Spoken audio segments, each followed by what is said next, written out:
this is not, the room is not about talking of what we've done. It's about what we could do from here on. And again, um, the disaster relief fund, this is, which is through the Rotary Foundation. We will try to do another one if we could, but let's go around the room and please share with us what your thoughts are, what your club wants to do for helping people in Ukraine. Please, and I will go in the order of my screen here. Ingrid? One of the things that I think would be very helpful to all the clubs in the district is to have a so-called press release, a template that can explain the history and talk about what has already been done, explain how the foundation works, something that all clubs can use as a PR piece and also as an information piece so that people understand what it means to work with Rotary. I think part of the issue is that we're asking for donations. There are a lot of other organizations asking for donations. And why is it important that Rotary be the recipient? And how will Rotary use those funds in an efficient way? So some kind of a communications template that all the clubs could use as a basis would be very helpful. So we're not all trying to reinvent the wheel at the same time. I also would like to have some type of a community campaign, which is another way in which your local community can learn what Rotary is and does. One of the reasons why I'm in the medical group is because our current president is vice president of development at Emerson Hospital. So we have a medical facility that we could probably join or work together with. And so that's a good beginning, and it could be more of a community effort and not simply asking people to donate money. Thank you, Ingrid. I thank you so much for your input. I'd like to, what do you think is the best way? You said press release. What do you think is the best way to send that message to people? Because you can see in the chat that John Marchioni, the immediate past president of Western Wayland, he said that they actually got all that on their site, on their website, on their club website. So what do you think is the best way to send that message, to translate that message to our members? Does the district have someone in charge of PR and communications? Because it could be a release through them. Yeah, but I mean, yeah. Can we use what Western Wayland? I haven't read it, so I don't know what's there, but that would be a beginning and then build on it. I think the Concord Club was fortunate to have Roy come and speak to us early on, so we have some sense of the history, but a lot of people don't. And so I do think it's important to get a consistent message out. John Marchioni, would you like to add to that? Yeah, we've tried to do a bunch of what you're describing, Ingrid, and so I put links into the chat. Everyone is welcome to use anything that we've done anytime you want, any way that you can, that's going to get us all towards the goal. So if you have any difficulties pulling it off our website, please do reach out to me and I'll help you with that. We're doing all of this. We're creating the content that we are so that we can then put it out through our weekly newsletter. We have the wheel, Framingham has the cog, everybody's got their own, right? We send something out weekly to far more people than we should.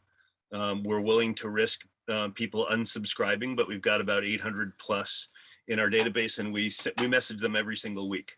Then we'll take that same content and leverage it out onto our Facebook page and also to LinkedIn, right? We're going to do more with LinkedIn because there's a professional audience there that's connected to corporations that may have more money to invest in this type of relief. So I think that the channels where you can push it out to people are far more effective than those where they have to come to your website, right? So links are the key, and we're going to get those links out with content that will entice people and hopefully be irresistible through email and social media, and very specifically Facebook and LinkedIn.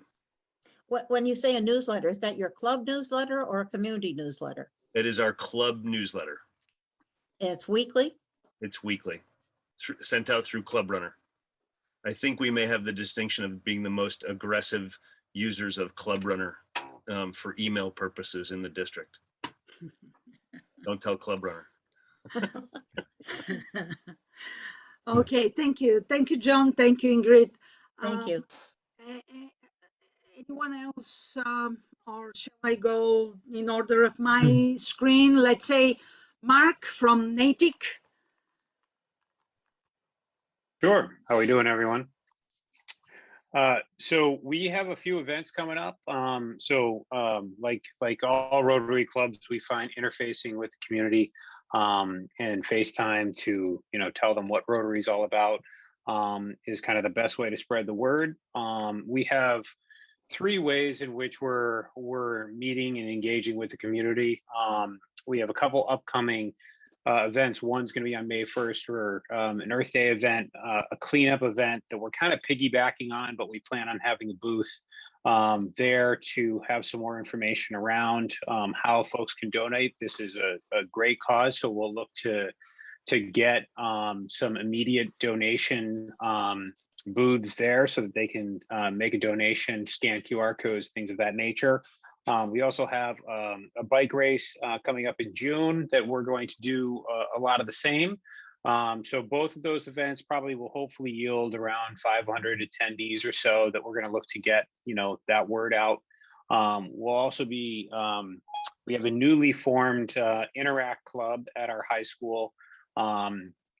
The kids are looking for ways in which they can engage around a cause. They're doing a lot of local stuff right now, but we're really trying to open up and broaden their engagement with Rotary as a whole. So this would be an excellent idea.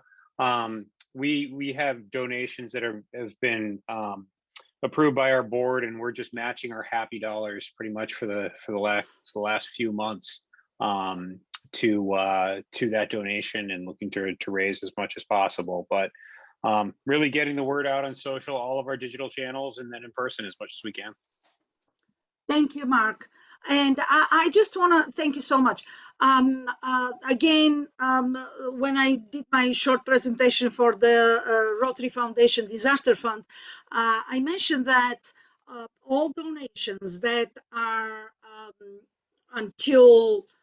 that reach Rotary Foundation until April 30th would go to Ukraine, right?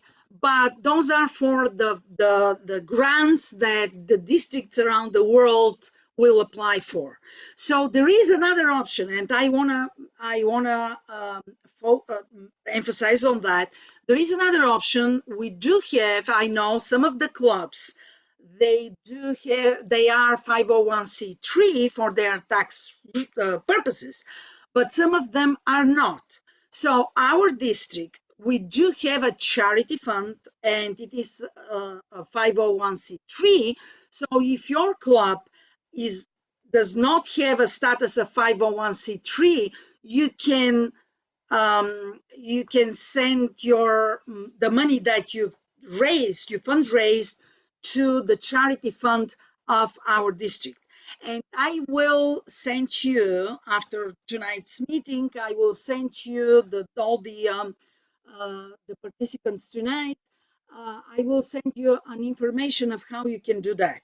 So what we are trying to do is, and the trustees on our charity fund, they voted that if a club donates a certain amount of money to the charity fund, all that will go to Ukraine. And obviously you will have all the benefits of donating money. So I will send you this information. I'd like to ask each one of you, when you have a chance, please put your contact info in the chat box right now. So we know who we have here on the medical supplies, in the medical supplies room, and then I can send you this information. Okay, thank you so much. Anybody else? Steve Jones D'Agostino. I just wanted to let you know of an organization that I became familiar with a few years ago, and it's located in North Andover, Massachusetts. It's called International Medical Equipment Collaborative, or IMEC, and it's a 501c3 nonprofit. It provides, at no charge, medical equipment to doctors and nurses working hospitals and clinics in impoverished areas worldwide. So I thought it might be a good idea to get in touch with them, and they may have medical equipment that could be of use to the medical caregivers, not only in Ukraine, but in the countries where the refugees are going to. And they've been doing this for about 14 years now. Thank you, Steve. Thank you so much for that information. There are so many organizations out there, and that's what we've been trying to. Why? Somebody said, why do we have to donate through Rotary? Because our foundation is one of the high ranking foundations in the world, and we do not have overhead. None. Zero. And the other thing is also that I saw in the chat, somebody asked, what are the needs? The needs are, and we presented that in our videos, the needs there in Ukraine are trauma kits, tourniquets, IV fluids, heart medication, thyroid medication, and antibiotics. And you will receive this information again once I have your personal contact information. I will send that to you too. So anybody else, any thoughts, any inputs, any questions? I also want to emphasize on the fact that thanks to Katya Portnaya, who's a member of Western and Wayland Club, we do have our whole process figured out. We do have the medical doctor that can issue a prescription medication. We do have the transportation means that are free, believe it or not. And on the other hand, with being a Rotarian, and you heard me say that it is another magic of Rotary, that you have 1.2 million friends around the world. And we do have contacts with Poland, Moldova, Croatia, Czech Republic, Hungary, Slovakia, and Romania. So we can actually reach out to the Rotarians there, and they will make sure that all our donations, all the medications that we're going to send will go to where they are supposed to be. You know, the situation there is quite chaotic, so we really need boots on the ground, and we do have the boots on the ground in, you know, in our Rotarian friends. So anybody else? Anyone? Yeah, Diane, this has been Scott. Hi, Vince. Hi. So good to see you. Hi. Good to see you, Diane. I just have a question about, you know, so much is being done recently with remote diagnosis, remote medicine. And I was wondering if anything has been thought about trying to set up, you know, conferencing with people who need, obviously there's got to be a lot of depression, like a lot of mental sickness going on. And I was wondering if we could set up, you know, organizations that could, you know, give help that way. It wouldn't be money, it'd be just basically medical people donating their time to do it.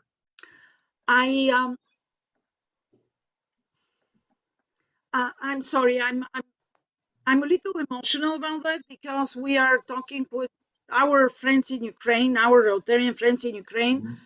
and they're actually saying that the kids are the ones that most need some emotional support, Mhm. some psychological support. And we are working on that, but you have to have in mind that it is another language. We cannot, we cannot do it from here in English or in French or in Spanish or whatever. So we're working to find people there, local people that or in the surrounding countries or Ukrainian speaking that can help with that. So I'm seeing that we have 20, we have like a 5, 10 seconds. Yeah, I just extended it for a little bit, just Oh, okay. watching